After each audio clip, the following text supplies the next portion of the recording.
tem as características de TDAH e superdotação, que é desatenção, tédio, interesse restrito, de semelhança, hiperfoco.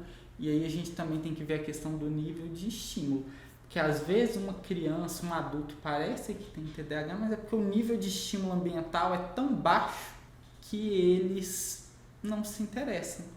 Tanto é que tem um termo que eles usam às vezes que muitas vezes as pessoas têm burnout, né? Mas quem tem superdotação, acho que eles usam burn-in, não lembro. Mas tem o contrário do burnout, que é aquele cansaço, aquele desânimo, aquele desinteresse, a despersonalização pela falta de estímulo. Mesmo aí no TEA. Também a questão que eu falei.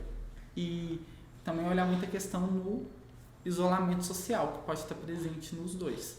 Por causa de bullying, por conta de várias questões.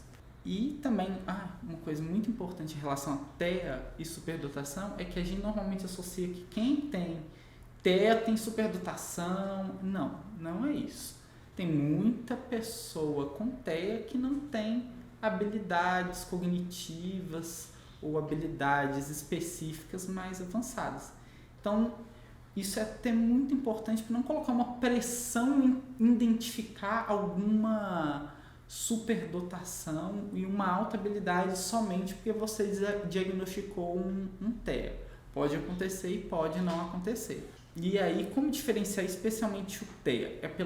Uma coisa interessante é o padrão de fala. Quem tem TEA pode ter ali um padrão de fala pedante ou contínuo, né? Que é aquele sem muita variação assim de entonação. Às vezes não consegue interromper a fala por conta de uma expressão facial que a outra pessoa está fazendo, por causa de alguma coisa que aconteceu no ambiente. Então tem uma baixa responsividade ali, a reciprocidade com o outro, pouca tolerância para mudança que pode acontecer nos dois, mas no TEA normalmente vai ser mais generalizado. Dificuldade para compreender humor recíproco, então dificuldade para entender alguma piada, entender alguma metáfora. Dificuldade de coordenação motora é muito mais comum em quem tem TEA, o afeto inapropriado, a falta de percepção sobre relacionamentos e emoções e os comportamentos estereotipados. Que tudo isso vai falar mais a favor de TEA. Aí aqui tem a expressão, é o burnout e o bore-out. O bore-out é o tédio, é a despersonalização, tudo aquilo, todos aqueles sintomas ansiosos e depressivos por conta da falta de estímulo ambiental. E aí isso pode gerar ansiedade, depressão, desempenho, abaixo potencial e comorbidades. E com isso pode haver muitos erros diagnósticos em pessoas com superdotação. Por exemplo, transtorno da personalidade narcisista, transtorno bipolar. São pessoas que têm, às vezes, uma intensidade emocional maior. E aí são descritos por familiares ou pela própria pessoa como pessoas assim, meu humor oscila bastante. Só que aí a gente tem que sempre lembrar que humor oscilar não é transtorno bipolar. Transtorno bipolar é o humor oscilar no padrão que está ali no DSM, que é o humor oscilar de períodos de depressão e períodos de mania. E aí tem que estar presente as características da mania, não uma oscilação do humor inespecífica. Se não tiver característica de mania nas oscilações do humor, não tem.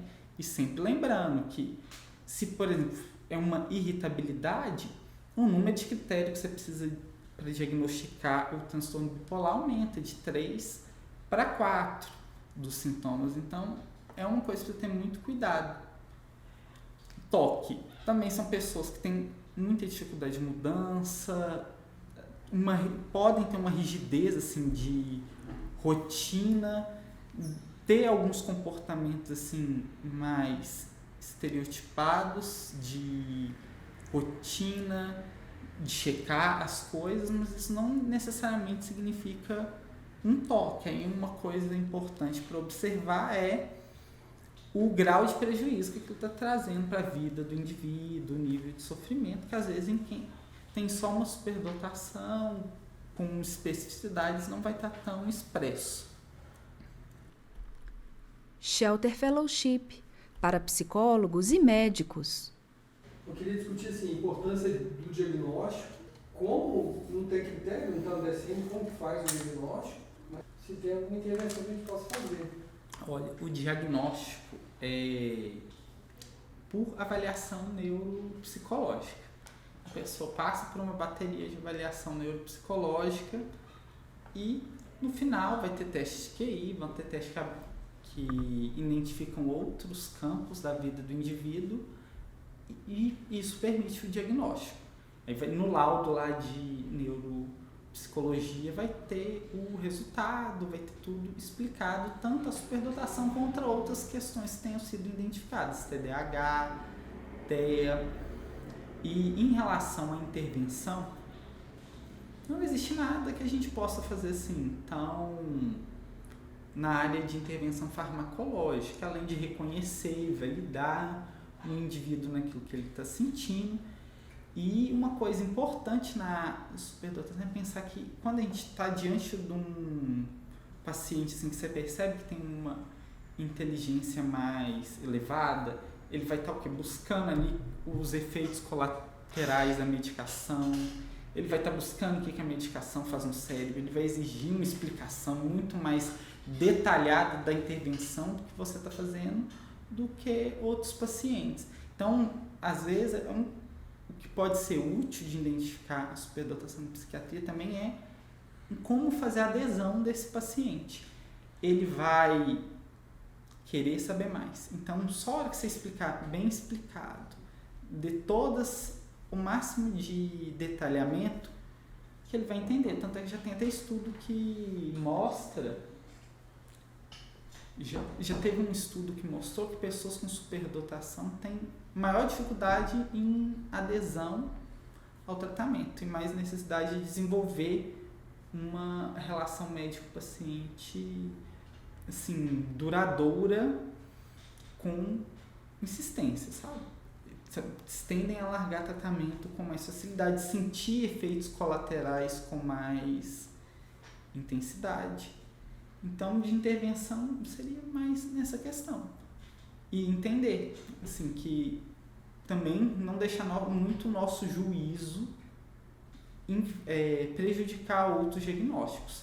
Então, pensar lá, o menino passou em medicina, está lá quase fazendo, é pós-graduado, não tem TDAH não, se tivesse ia ter tido prejuízo nessa idade. Mas não, porque às vezes o indivíduo não está no patamar que ele gostaria de estar, não está no emprego que ele gostaria de estar.